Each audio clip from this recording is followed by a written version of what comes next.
Education expert and former principal Adam Voigt is with us. So why do incidents like those that occurred yesterday at Killister College keep happening?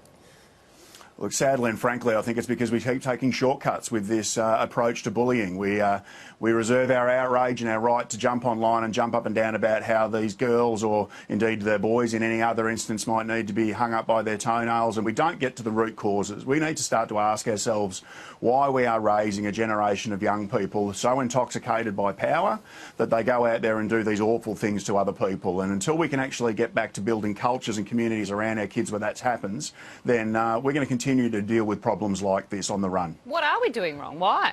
I think what we really need to do is we need to understand that bullying, for a start, isn't a behavioural problem. If it was, then we could reprogram the kids for a different behaviour.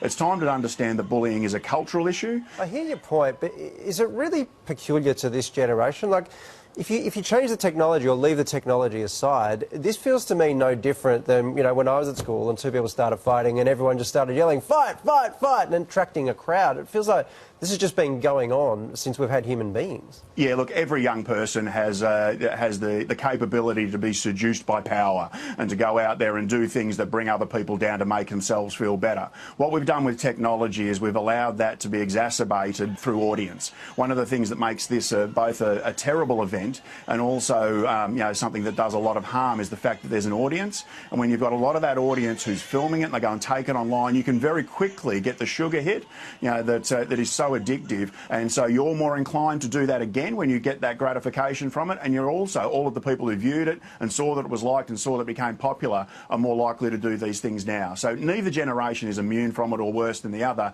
but we found a tool for today's generation to get a hit from it that they couldn't get previously. So Adam, the person who did the filming obviously had a sense of power as well. Do you regard that person as badly or as guilty as the perpetrators of the actual assault? The people who are filming it and taking it online, they have a case to answer because they're causing harm as well.